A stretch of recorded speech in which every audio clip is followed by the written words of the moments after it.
I am coming before you obviously deeply burdened by that introduction. It's always wonderful in a strange kind of way to hear folks suggest that I actually have something to say. Since if you put it a certain way, I don't see how on earth I can avoid being disappointing. And the only hope I have, which is the only reason I get up to speak anyway, is that what I have to say isn't so much what I have to say. I think it is, for better or worse, in terms of our present situation, reflects what needs to be said if we are ever to bring this country back into a right relationship with our Creator. And what I want to spend a little time talking about is two things. First of all, why what I just said is absolutely critical to the survival of the country. And I think now I don't have to spend much time proving what I just said. Though I do find these days that I have to moderate myself a little bit. Because if I simply got up and for the next 10 minutes spent my time detailing all the various ways in which this nation is now not teetering on the brink, but hurtling into the abyss of its destruction, I would work at cross purposes, not only with myself, but I think with the Lord, because I don't think He wants us to be all hopeless and full of despair. If He wanted that, He wouldn't have asked His Son to come help us out, and do so in a way intended to invite our attention to the great price that God is willing to pay so that we can be saved in His sight. No, we don't want to be all helpless and full of hopelessness, and yet we do want to be realistic. And that realism requires, I think, that we understand what was at one point in our nation's history taken entirely for granted, and what should never be taken for granted by people who profess faith in Jesus Christ and who profess to learn and understand the will of God on the basis of Christ as the Word made flesh and the Word of God that introduced us to the great importance of Christ's coming. I have a simple question then to start out the thought. What's the first thing the Bible tells us about God? The very first thing, the very first words of the Bible tell us about God is that He is what? He is the Creator. He's the Creator. What's the very first thing the American people said about themselves? They said that we are created. Now I stopped there. We have a tendency to rush through that famous phrase in the Declaration of Independence. All men are created equal. No, you can't get to the equal except you go through the Creator. So if we don't pause, if we don't remember what is being said, two things will be forgotten. The utter dependence of everything this nation has been, aspired to be, will be, on the simple acknowledgement that we are created beings, that we come from the hand of God, that we are made by His will. That's where the country started. And I've never quite understood how some people can so easily take it for granted that we can back away from that premise and somehow expect to remain what we have been. Now, what's so remarkable about what we have been? And I know that there are lots of people, including the present occupant of the White House, who spend a fair amount of time looking back at the heritage of America and running it down in every possible way that they can think of. Well, the only part that he doesn't run down is the part he makes up about how Muslims started everything. But leave that aside. I don't wish to disparage anybody, but I do think we ought to be true to the historical facts. And the historical fact is that human beings labored under a burden of oppression on every region, in every region, at every time, on the face of the earth.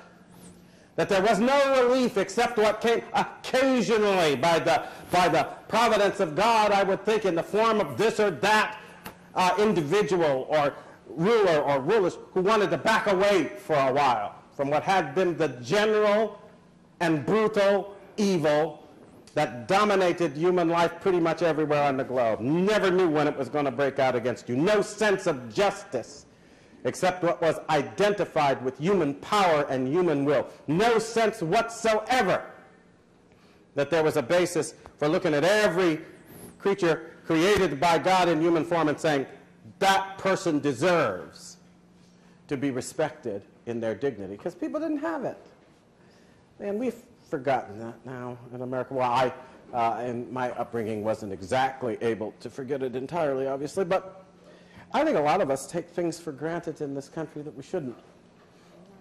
And they're so fundamental that if we take them for granted and neglect to do the things needed to preserve them, we'll find ourselves in the midst of some of the worst situations mankind knows how to experience.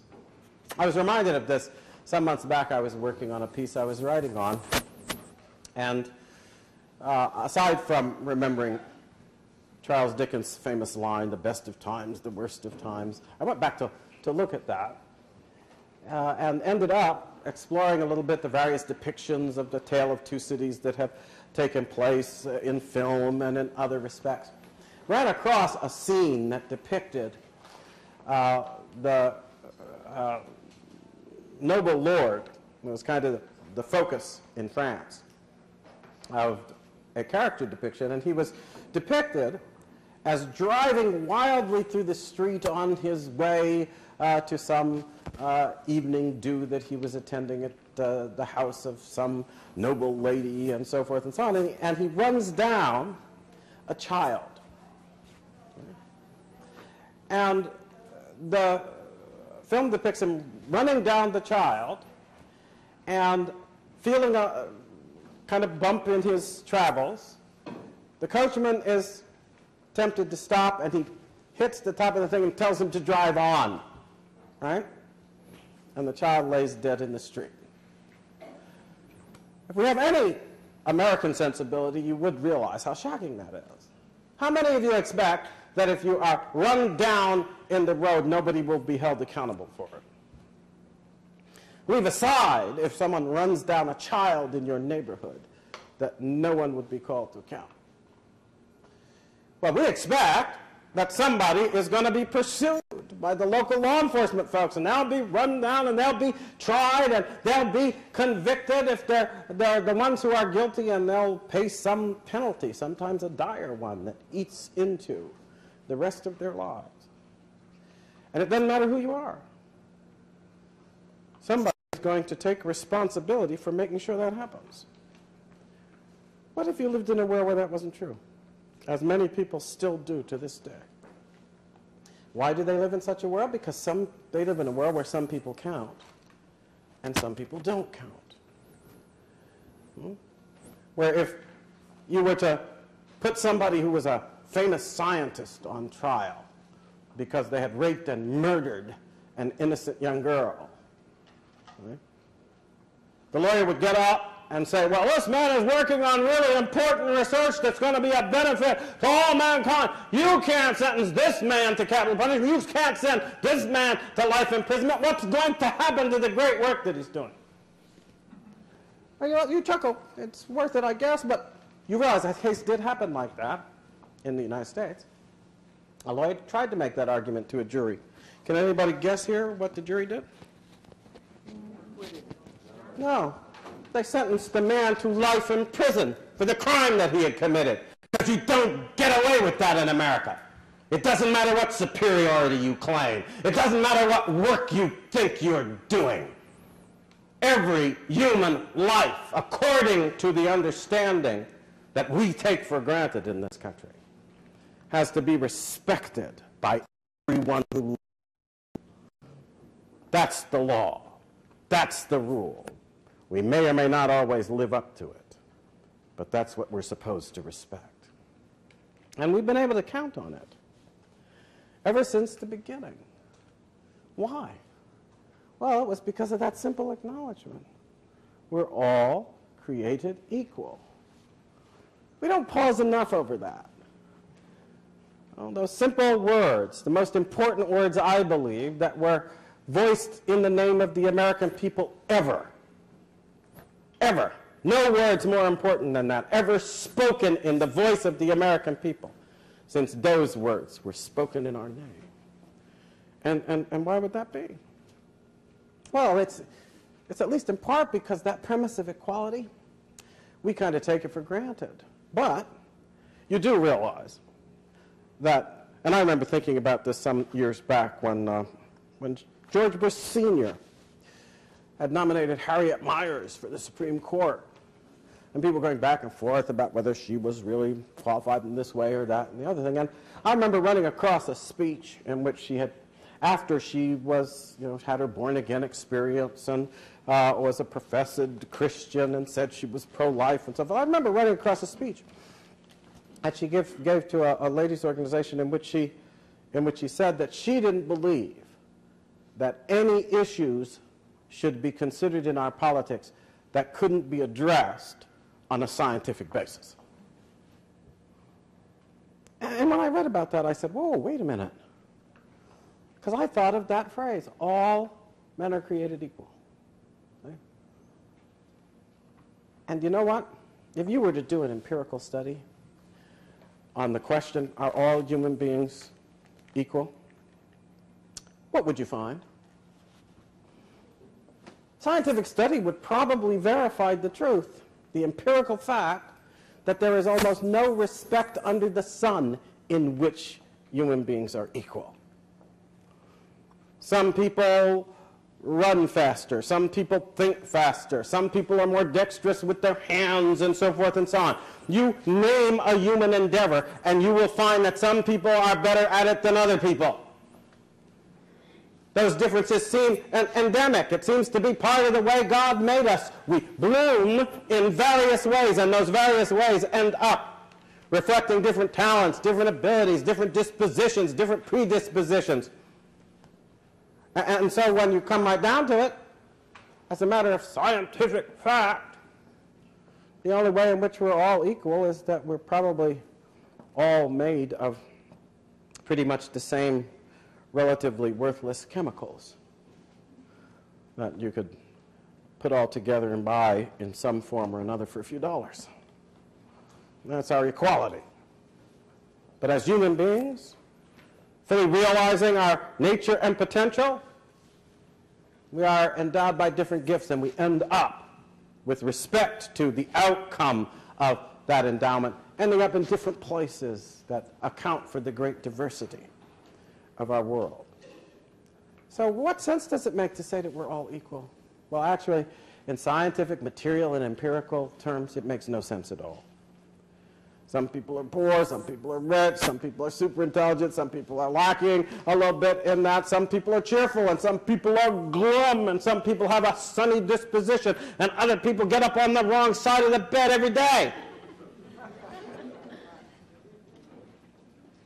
We're not equal. At least in part because we're not the same, except in one respect. In the respect that God has shown us in bringing us into life in the first place. Somewhere along the way, in the course of the universe, otherwise heedless momentum, the creator of all things took a little moment of his time to think of you. He set the stars in place. He raised up the mountains. He took every world and the millions and millions of worlds we now see in the universe. And by his will, he made it what it is. And yet in the moment when you were conceived in the mind of God, he thought of you. And he didn't just think of you. As the scripture tells us, he thought of you in every last detail. He knew the number of hairs that would be on your head and the days that you would walk alive in this universe, in the body that you occupy. He knew it all. And unlike some of the depictions, I remember that movie, Oh God, that starred the comedian. And other movies where people have been endowed with what we're supposed to be in the minds of these Hollywood scriptwriters, godlike powers. It's always amazed me, because they always pretended that God has to prioritize and give his attention. No, you don't get it. If you think that God has to prioritize because he's going to run out of time, then you don't understand who he is. God is time.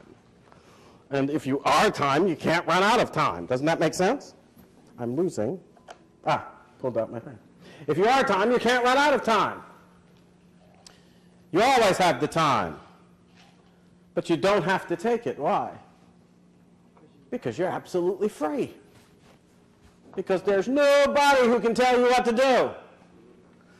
And that is because there's no being like your being, no being that encompasses what you are. You are the be-all and end-all and all in all. That's what God's about.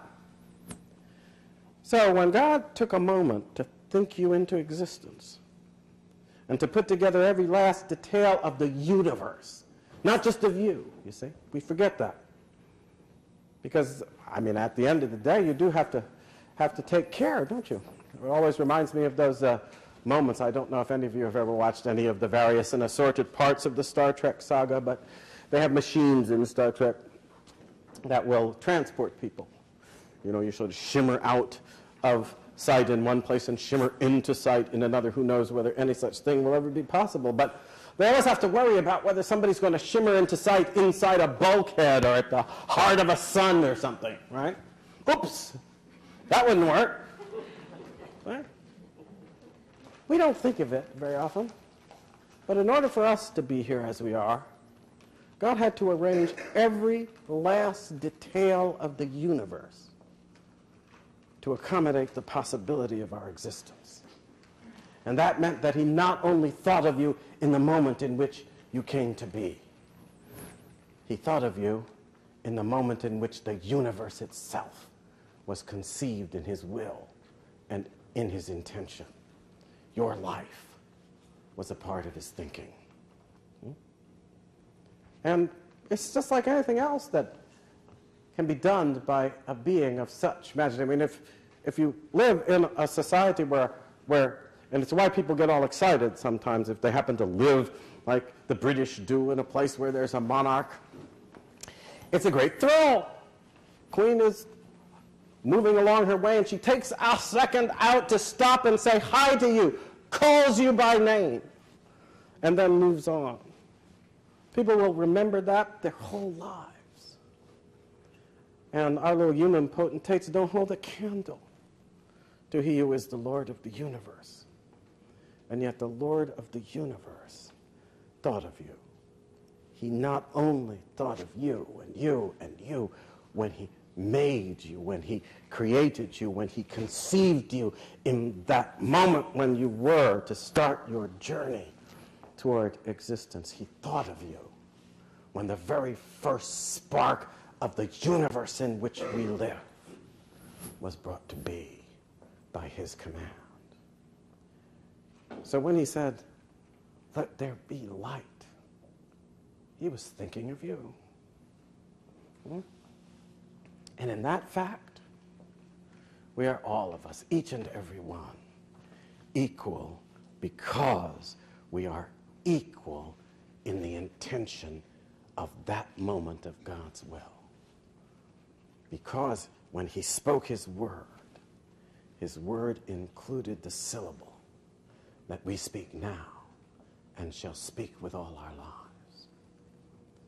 Have you ever realized that until the famous words of the Declaration were written, there was never a government on the face of the earth that had ever explicitly acknowledged that fact of equality in the sight of God as the basis for the limitation of what people and armies and governments are allowed to do, whatever power they may claim. So it was a very important moment when we said it. And we did say it. And we are supposedly still saying it as the people of the United States.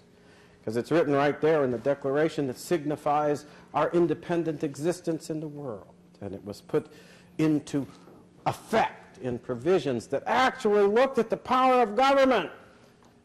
A power that once you had it used to be regarded as that was it, that decided everything. And we talk about the rule of law. I remember a famous scene in the movie Julius Caesar, one of the first ones.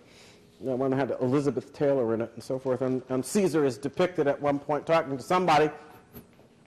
And they were talking to him about the Roman laws and so forth and so on. And he was about to go into battle. And he looked at them and said, well, don't mind all of that. I have to go now. I have to go right now and arrange the laws.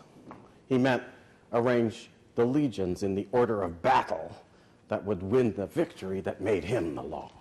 You see? And that's the way government was understood. Government's all about power. If you have the power, if you have the strength, if you have the whip hand, then you are the law. You determine the right. And nobody has any right until you determine it. But once those great words of the Declaration were written, we were standing in the face of a different political reality. Because once those words are written, it doesn't matter how the battle turns out. It doesn't matter whether you're up or down in the day of someone's victory. Because even the oppressed, even those who have lost the battle, still have within them that kernel of God's will that is to be respected, not just by every human power, but by, in God's intention, the arrangement of every power in the universe in which he brings us to be. Now, what have we done? That wonderful statement then made it possible for folks who had no hope of being respected in their worth to fight in the context of those words for a worth that would otherwise be denied them. And it didn't matter what state or condition you were born into. See? Because that premise of equality in the sight of God meant that you had a path laid out for you in his mind. And you were authorized by him to walk as far as you could go according to his will along that path. We sometimes forget that is the meaning of right. As a matter of fact, I'd say these days we almost always forget it. You say right to most people in American society these days, and they immediately think of what? First thing springs to mind when you say right. This is my right. It means you're free to do something. We've conflated right and freedom. And we use the word right as if it's the same as freedom. And this, of course, is nonsense. What's the opposite of right? Wrong. Wrong. The opposite of right would be slavery if right meant freedom. Right doesn't mean freedom. Right means what it says. So what does the phrase, are endowed with unalienable rights, or I have the right, what does it have to do with right? That's the question we ought always to be asking. Now, I always am at cross purposes here with my libertarian, quote-unquote, buddies, like Ron Paul and all these people, because they're always talking about freedom, that's it, the be-all and end-all is freedom. No, it's not, y'all.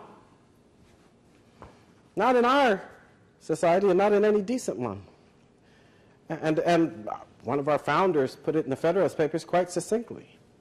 He said, justice, that's the word we use for that which is right and doing that which is right, to do justice. Justice is the end, aim, purpose of government. It is the end, aim, and purpose of human society. It will ever be pursued either until it be obtained or until liberty be lost in the pursuit. Well, for him to have written that means that if you want to hold on to liberty, then you have to hold on to right first. And though we don't want to hear it anymore because we're afraid of words like this, it means you can't have the right if what you do is not righteous. You can't claim the right to do that which is fundamentally wrong.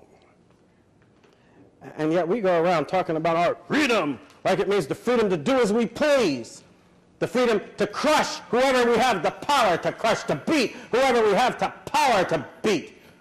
It's part of the reason that our sports have become so insanely corrupted, because they are no longer based on an understanding that sport is about the way in which you comport yourself in your pursuit of victory. For victory can give you nothing of worth you don't already have. See? So the whole point of the sport used to be to prove your worth, which you already have. Now is how much you're worth in terms of the money somebody's going to pay you to put on a show. We have allowed ourselves to be corrupted from that understanding which sees the purpose of action to be what Lincoln quite simply said it in the famous speech that he gave, talking about what folks had sacrificed and died for in the Civil War. When he talked about what the aftermath should be, how we should bind up the nation's wounds and take care of the widows and orphans, and how we should dedicate ourselves to the purpose for which people had sacrificed their lives. And do you know what that purpose was? To do right as God gives us to see the right. That's it. It's very simple. Not to do right as we feel it to be, as we determine it to be, whatever serves our interest, whatever serves our good. No. But as God has determined it. Or to put it in terms of the Declaration of Independence, as God has endowed it. We always forget, don't we, that word endowed means to fill something up. Right? So you give an endowment to a college, it means that you have filled it up with, in this case, money, that is then going to fund something according to the terms of that endowment. Well, that's what the Declaration means when it says we're endowed by our Creator with certain unalienable rights. It means that the Creator has fulfilled His will in us, has filled us up in a certain way with His intention according to His understanding. And as we walk in His way, as we do what is right according to that intention which He has laid out for us, we have the right to do what we do. It is therefore not a simple assertion of willful freedom. It is rather the declaration of our determination in common with all those who live in our society to commit ourselves to the right course of action, to the right action for our families and our communities, to the right action for the gift of life with which God has endowed our bodies when He breathed into us that breath of life, to the right action as it will benefit and uplift the whole community of human beings, of which in the mind of God we are part. Okay? That's what the word right means. And so when you're endowed with unalienable right, it not only speaks to what you do, it speaks to the attitude, the understanding that you have as you do it. It not only has to do with you, it has to do with God's vision of who you are and what you are to be. A vision that was there along with the vision of the most spectacular things we can see in nature, the suns, the stars, the waterfalls. There in the midst of it all, in the all-encompassing thought of the Creator God, was the light that you will shine somewhere, sometimes, on the heart of darkness that might otherwise be human existence, except He called upon you to bring a word to light. I think that's part of why he sent Christ as an example. Christ says, I am the way, the truth, and the light. We look to Him for that example. Of what? Of someone who lived in the Spirit, not my will but thine be done. Now I go through all of this at the moment because, why? I think it's pretty obvious. We have come to a time, whether we're talking to begin with about fundamental issues like life or our understanding of fundamental institutions like the family, when we are being encouraged, first of all, to pretend that the great issues of right and wrong can be understood in terms of science and materialism and how matter works and how physical things happen and so forth. You do realize that's so obviously impossible that I don't know where to begin. Why is it impossible?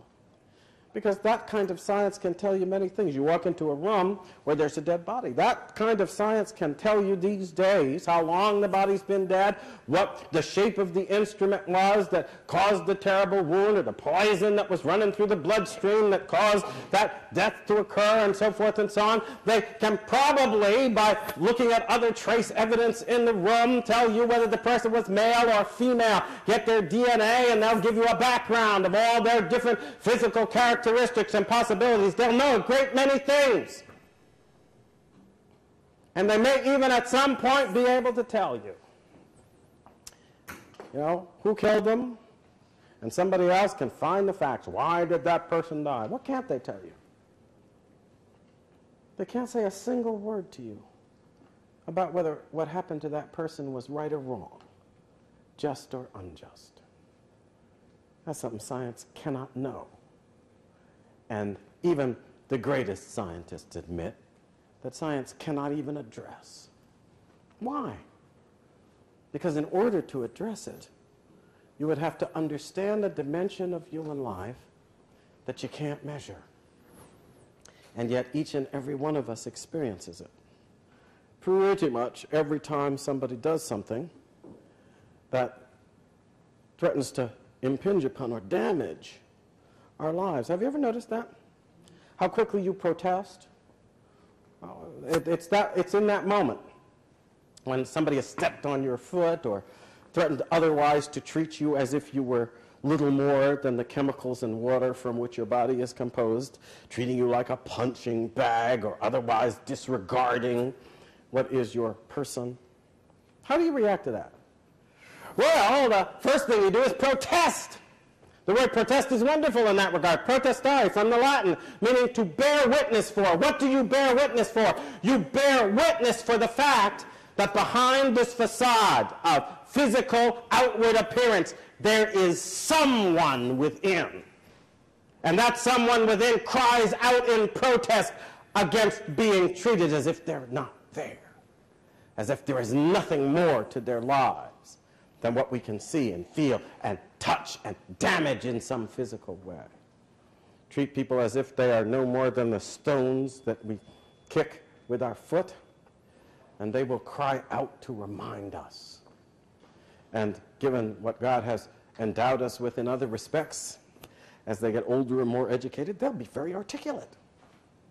Sometimes in a very erudite way, sometimes in a very vulgar and nasty way, but they'll let you know, one way or the other, who they really are. Tell me, can science tell us anything about that?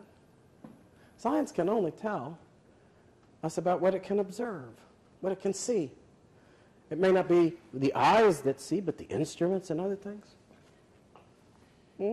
When I mention the person that somehow is you, I can see your hair, I can see your nose, I can see your eyes and arms and legs. Do I see you when I look at those things? Well, of course not. Do you know why not? Well, you can lose an arm and still be you. Indeed, in war, people have lost a good deal more than arms. You will have folks who, in that terrible travail, might be riddled through with bullets and living the last moments of their life on this earth. And yet, in those moments, they are often going to shine through as the people, as the individuals, as the person who lies within, more purely, more certainly than they have ever done before. Because we're not all of that. Something in us that science can't measure, that it can't look at, that it can't see, and yet that nonetheless accounts for pretty much all the most significant things about our human existence. The most significant things we are and do. Who is responsible for our being in that way, if not the Creator God? What is the source of our being in that way, except the Spirit that can also not be seen, that may manifest itself in this body, but that is not this body? That Spirit lends us the voice, and when we cry out in protest against what violates God's intention for our lives, the cry is with the voice of the Spirit. The cry is with the voice of God Himself. And when we try to pretend that all this, we can turn our back on it, and we can solve everything with science, what do? We reject that great first premise of this nation's life. For if there is no Creator, guess what we're not? We're not created equal if there's no Creator. We're not endowed with our equal rights if there is no transcendent source of being and the real substance of our being to validate our claim to that equality. Deny that premise, and you live always at the risk of, well, being like a billiard ball, moving whichever way the strongest force forces you to move, until a force comes along strong enough to simply pulverize your physical existence. And however much you protest, no one will care. I go through all of this because sometimes I think we need to think about things that we take for granted in order to understand why it is that there are things that we refuse to take at all. We take for granted those words about the source of our being in the Creator God.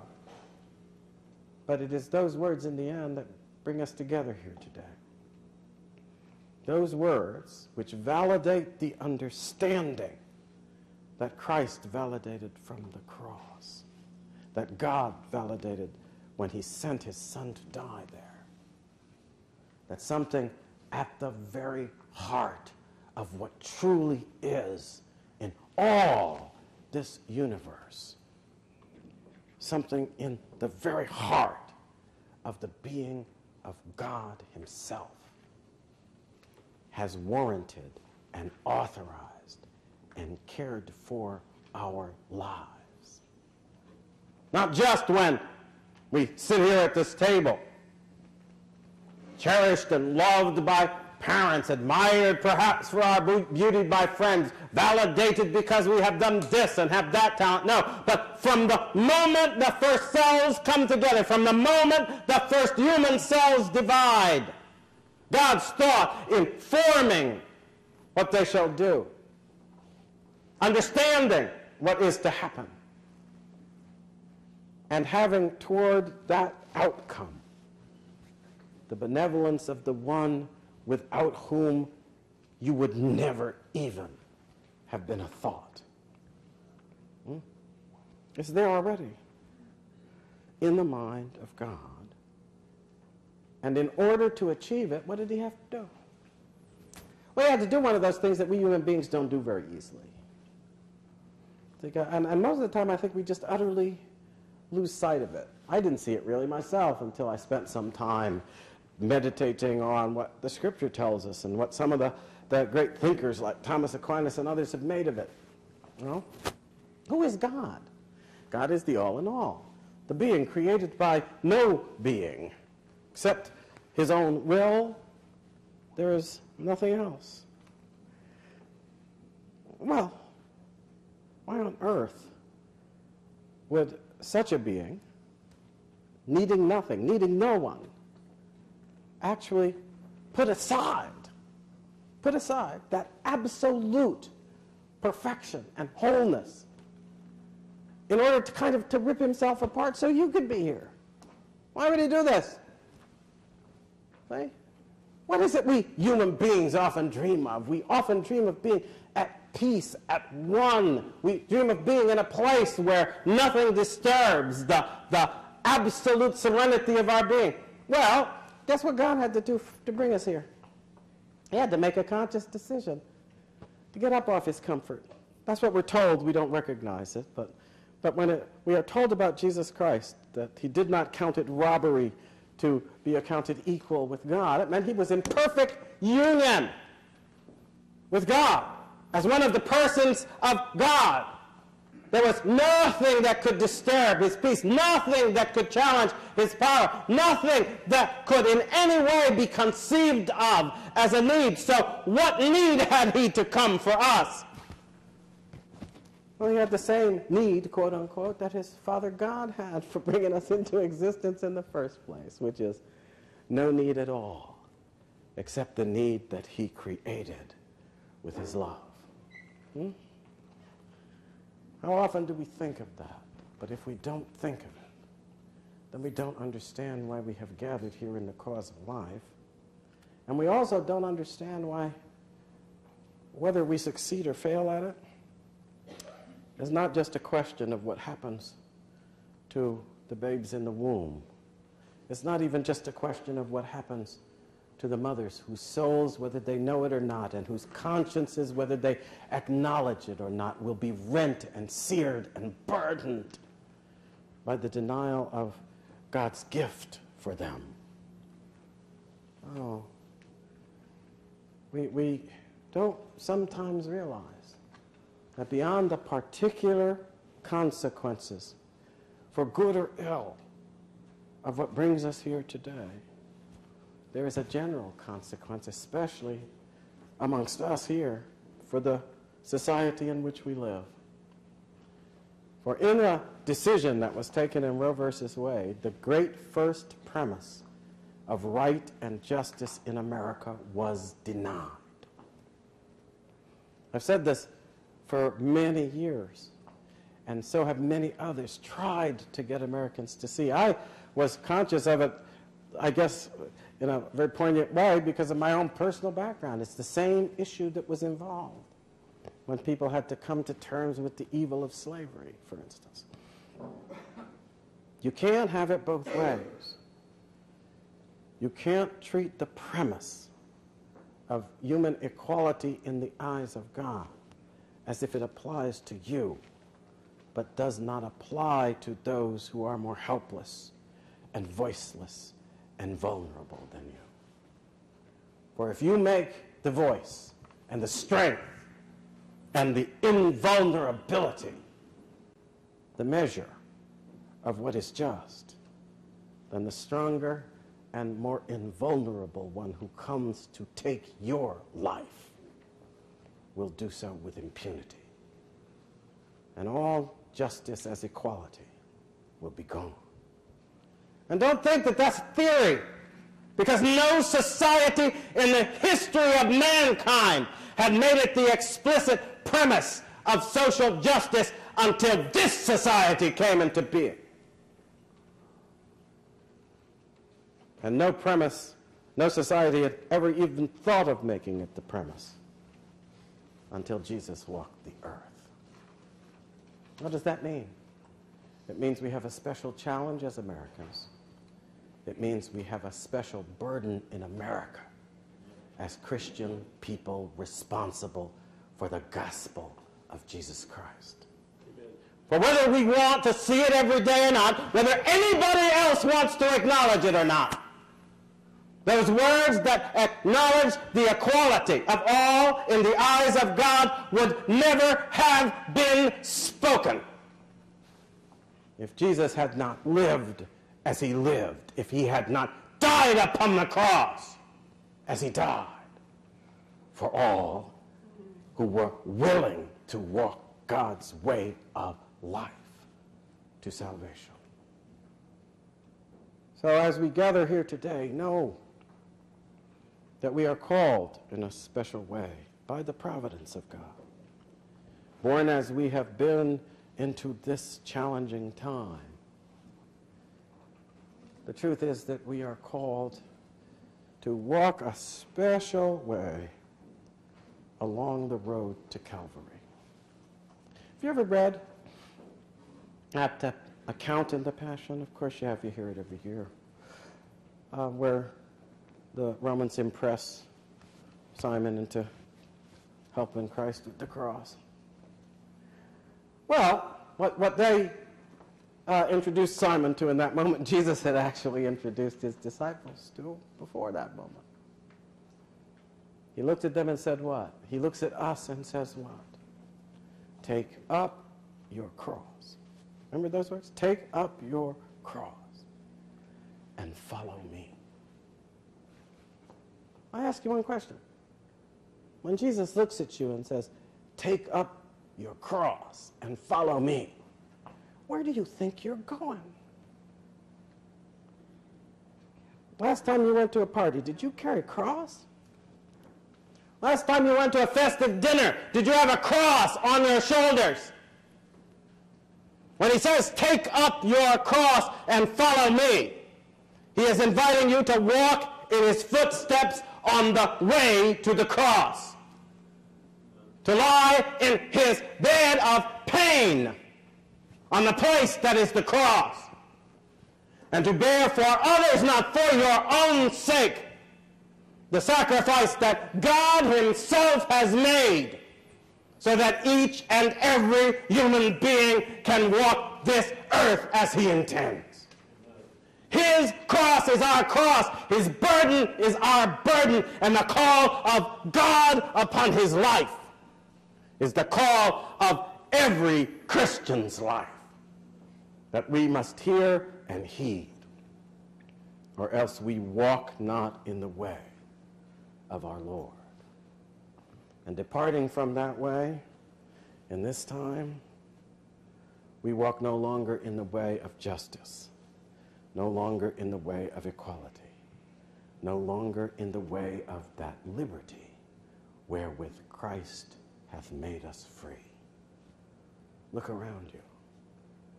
As this nation has moved from that path into the path of false promises of lust and pleasure and power, the way of life is crumbling, the freedom dies, the dark threat of tyranny grows, until, like almost all of humankind, we shall again be engulfed by it. Is this our place? Is this our fate? Is this our role? Is this what God, in his providence, placed as a burden on the heart of our founders, mortal, sinful men and women though they were?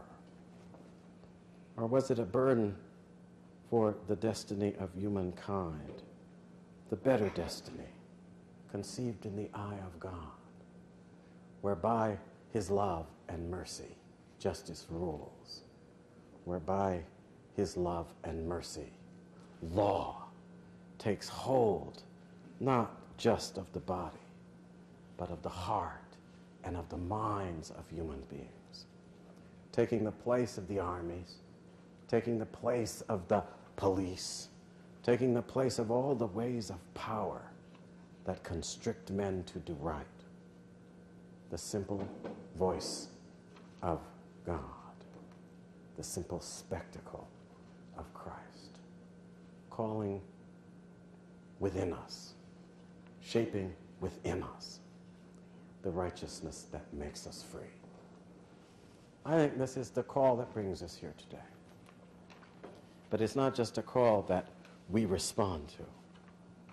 It is a call that we are meant to say until it is heard. Heard in the corridors of power, but most especially heard in the hearts of every person we know, of every human life that we can touch, until, invited by that call, all will turn their eyes toward the cross that is our burden and find there not a burden, but the path that leads us finally to the release that God intended of a life unburdened by anything except the unmeasured and unmeasurable joy that we must feel who have done his will, and who in doing it again and again and again will need no rest, will have all peace, and will walk in that way forever.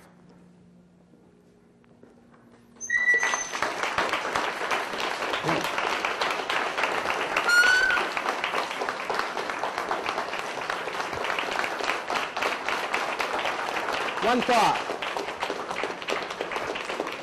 I thought about what I was going to say here today a lot. You'll notice that one thing that I didn't mention much except in passing was the present occupant of the White House. If anybody, any one of you can hear the words that I spoke and feel them to be true and still not see the dire, fatal threat that this country now lives under, then you have not seen. And you should pray that your eyes be opened before it is too late. Does anybody have any questions for Dr. Keith?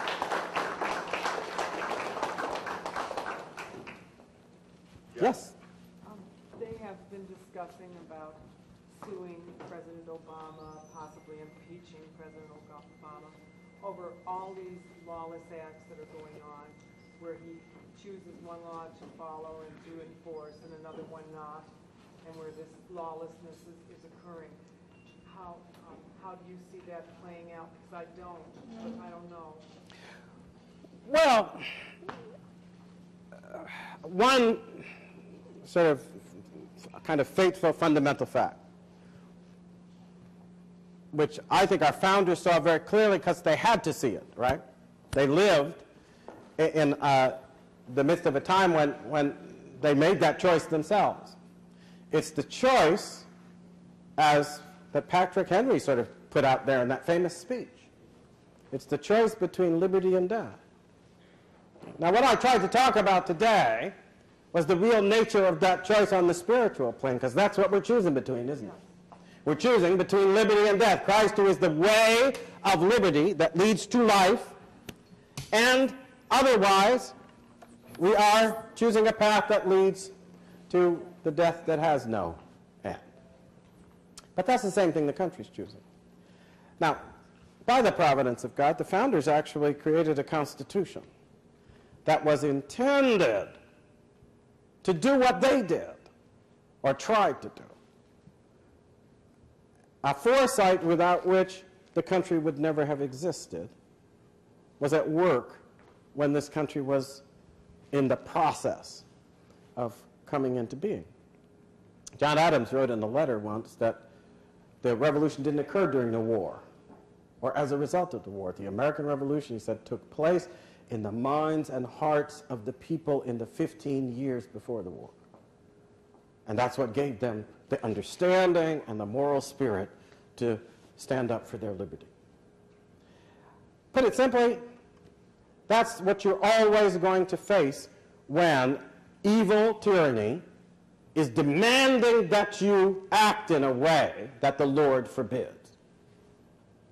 Now, okay, if one saw it beforehand, as some of us, I think, did, especially starting even back with the Roe v. Wade decision and other things, you can see the nature of the threat that's involved in some of the things that Obama and other people stand for. But people want to deny it. They want to say this or that. They want to say it's not that bad, it's not happening, and so forth.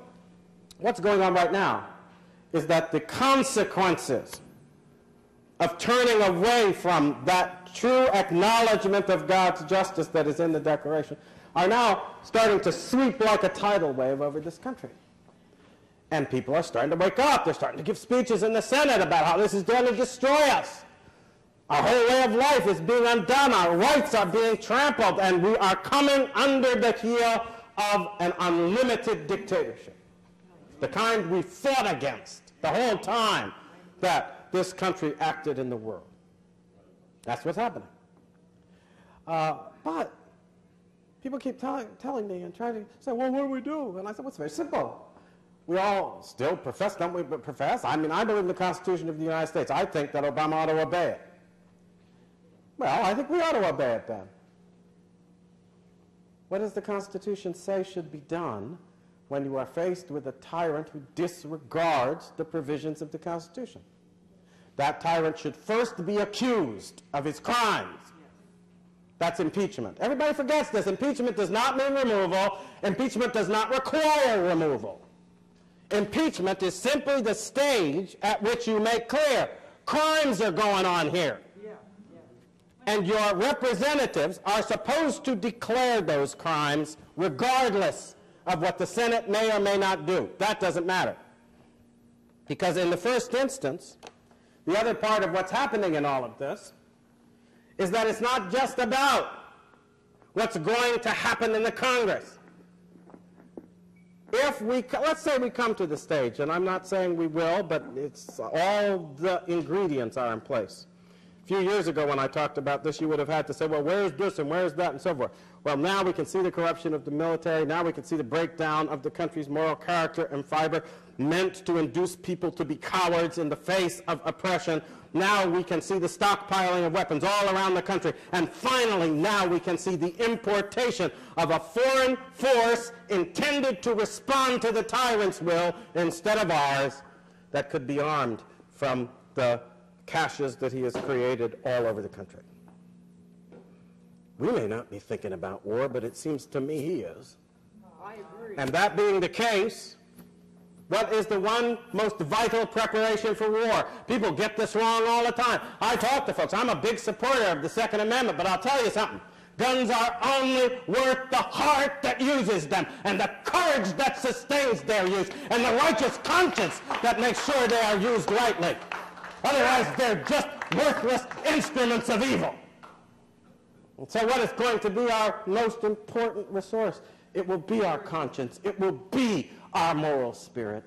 And the impeachment process is intended to look for the facts, consider the laws, and on the basis of the righteous declaration of godly principle on which the nation was founded, raise up the country's spirit to make it clear that we will resist those who demand that we do what God forbids, whether that means destroying innocent life or giving up our own righteously used liberty. I don't see much action. Keep going. Of course you don't see much action. What have you done? And I'll say this with a will other people won't, because I have been trying to get it done for the last decade and more. I know. The Republican Party in its present leadership is worse than worthless. It's a pernicious crime. Nothing is being done because they refuse to do it. And they refuse to do it because what Obama is doing is what they want done. And the alternative to that is? The alternative to that is you and me. The alternative to that is where it has always been. When the Whigs refused to do what was required, the people who founded the Republican Party kicked that party to the curb, and they stood up on what they believed to be right for the country. Why do we have no courage? Why are we cowards? Why have we now become entrepreneurs in everything but politics? If we're not getting a nice cookie, we will go start a cookie factory. But if we're getting a party that is destroying our country and another that tolerates it, we're putting up with them both and then asking why. Why is because we don't have the courage. Why is because we don't have the will. Why is because we have not armed ourselves with the understanding that's right there in our founding, in the documents that were written at our founding, and in the example of Americans in every generation who never took such abandonment lying down. They stood up for what was right, not for the sake of a party, but for the sake of Almighty God. Why won't we do the same? Okay? So that's what I think.